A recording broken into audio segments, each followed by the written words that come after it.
Welcome back, everyone. Today is August 23rd, 2022 for RPG A Day, and we're continuing our discussion about current characters with what situation are they currently in? Well, if you've seen the show Vikings, and sure a lot of people have, he's in a situation where it's very similar to like the main character where he's trying to walk a fine line between taking care of the peasantry in the village of Dredgewater, trying to maintain the peace between pagans and Christians, and trying not to really just come out as a treasonous citizen in the doing so. We opened our game with there being strife between pagans and Christians in the region.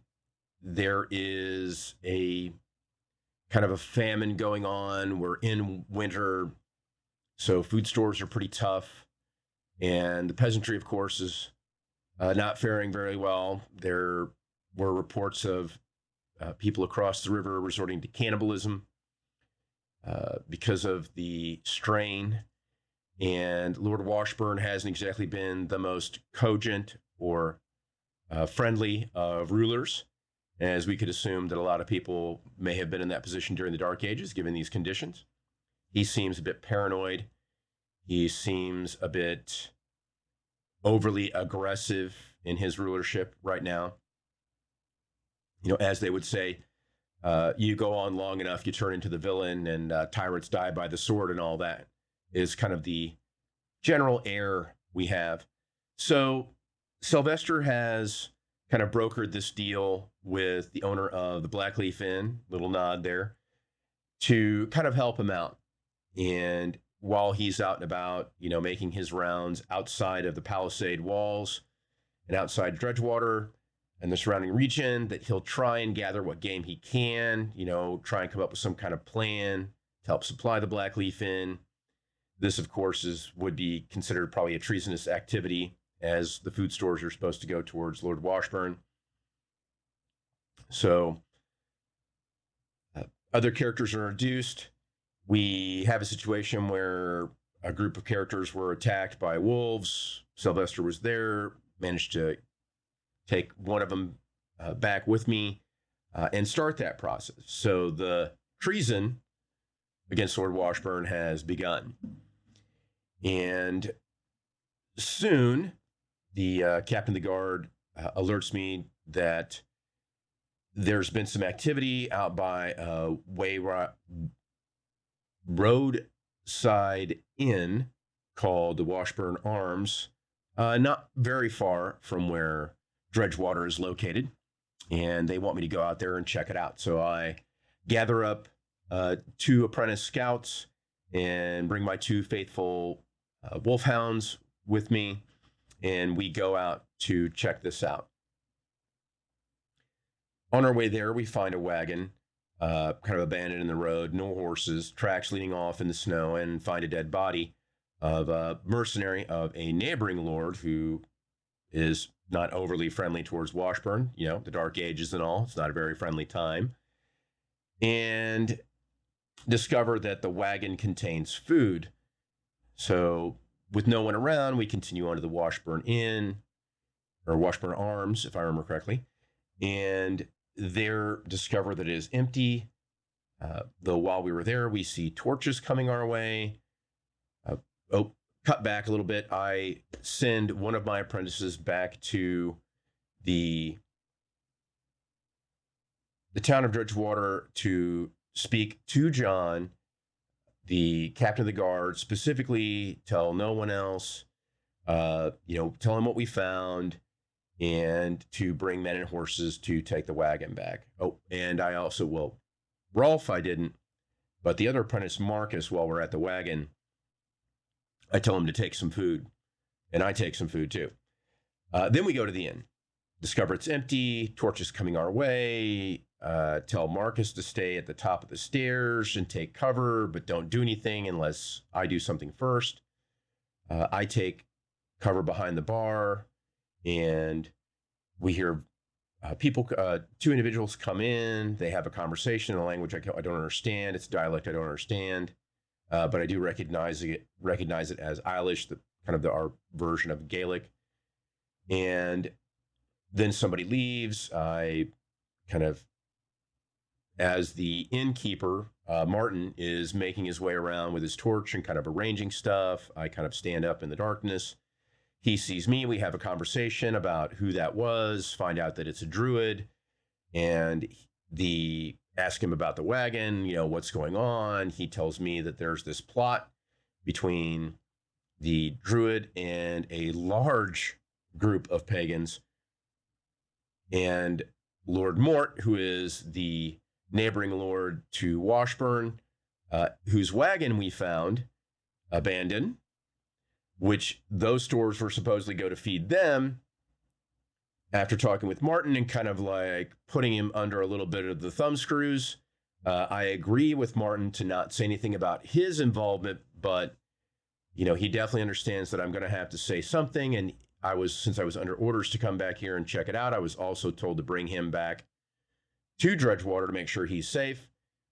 He will have to come with us. So he is a bit of a loose end. So the treasonous actions continue.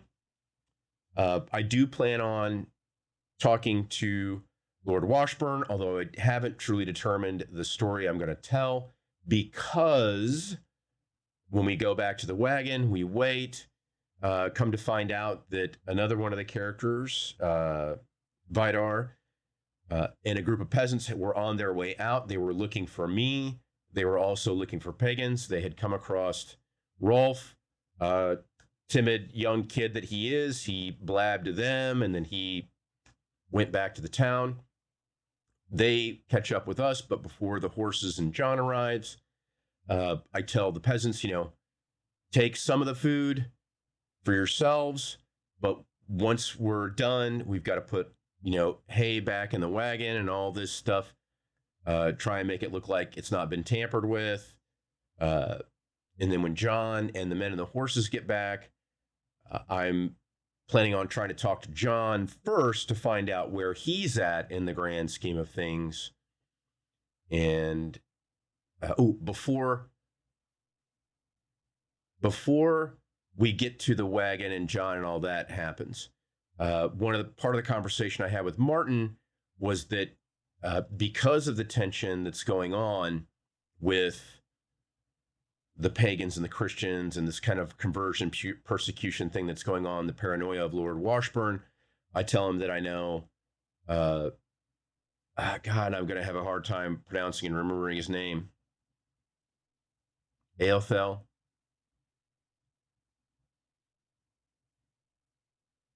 Aelith.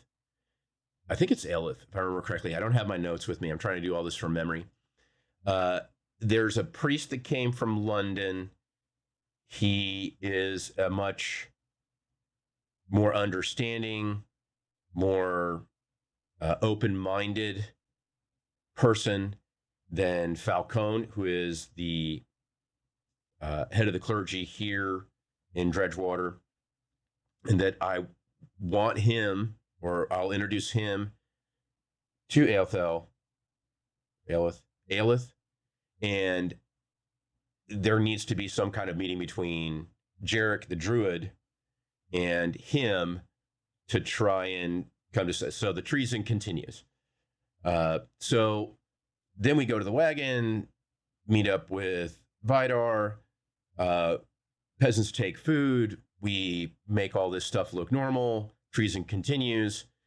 John and the men show up with horses. And this is kind of currently where I'm at, is that with Sylvester, is that Cy needs to decide through some way or another what is and how he is going to go about figuring out where John's stance is and everything going on. It's going to be a very delicate situation because, he is my captain. I don't want to come off as questioning the lordship and the monarchy and all that, the whole feudal system thing. So here's kind of where this fine line is going to come in to a bit of a gap, a bit of a narrow gap, because I've got to run this part of the eye of the needle to figure out where John's at. Now, Martin, let's go back to Martin, the apprentice who was in the inn. Martin, I know that I have a strong, the size relationship with Martin is close. It's pretty tight, and Marcus and I can kind of trust each other, and he trusts me. On a side note, Vidar, one of the other characters who has gone through a bit of this personal conflict, and is looking for, kind of someone to latch onto as a kind of a leadership type figure in these troubled times, has decided that Sai is basically currently filling that position. So Sai really hasn't come to that understanding that is the perception that Vidar has. It's barely just happened because of the whole situation with the cart, me telling the peasants to take food, me having this kind of stance. Vidar doesn't know about the conversation with Martin and the pagans. I haven't said anything really directly to him about that. But Sai has kind of backed himself into a corner to where he wants to be loyal to Lord Washburn and maintain the peace, and to see Dredgewater make it through the winter and come out on the other side without some kind of decimation from the famine and all this stuff. He knows that the wagon will help with that, but he also knows that this wagon is going to have to go to Lord Washburn. This is something that's too big for Sai to try and hide. He knew that when he saw it and realized that it was food. He knew that it was here for a reason. He found out through Martin that it was there to feed this large group of pagans who were going to basically kind of help protect the pagans in Dredgewater from, the hostilities that the Christians are bringing on. And no offense to anybody, it is what it is. This situation is what it is.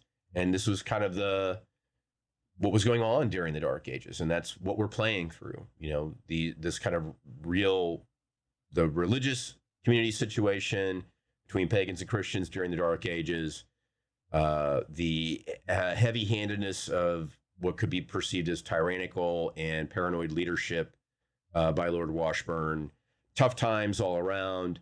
What are you going to do? How do you, as someone living in these times, try to make the best of things and do what you can do? And that's where Sai is really positioned at in this situation, is that he knows that what he's doing is right, but he knows what he's doing is wrong in some views, and he's going to do the best he can to walk that line and try and keep the peace to avoid any escalation in the conflict between Washburn, his paranoia.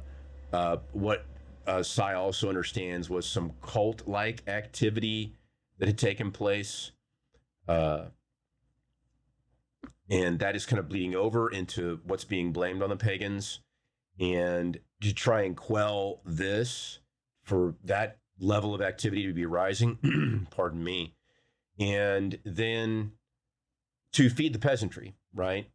And to keep himself fed and to keep his dogs fed. Sai also knows that, he did tell Marcus, one of his apprentices, to make sure you take enough to give to Rolf. So he knows that when Marcus gives the food to Rolf, he's going to have a conversation with Rolf and Martin about all that and what's going on. So there's a lot of stuff that, and I believe, if I remember correctly, we're going to jump forward in time a little bit, about 3 days. So I'm going to have to narratively figure out what is going to happen over the course of 3 days by the time we start our next session. So that's where Sylvester Deusdedit, the scout of Lord Washburn's forces, is at. Traitor, hero, maybe, who knows? I did get awarded, some prestige for experience for helping to address the famine issue, the hunger issue in our session.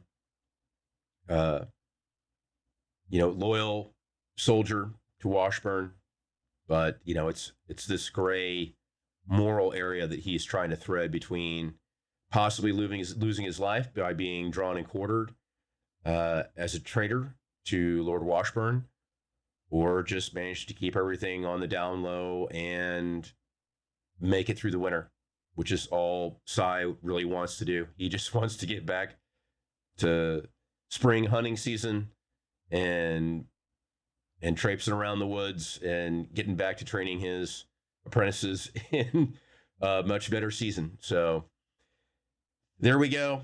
It's a chance for everybody to just kind of get out there, as you can at the end of this video. Help each other out. Have a good time playing games. Get more people introduced to playing RPGs. And by all means, just try and be good to each other out there.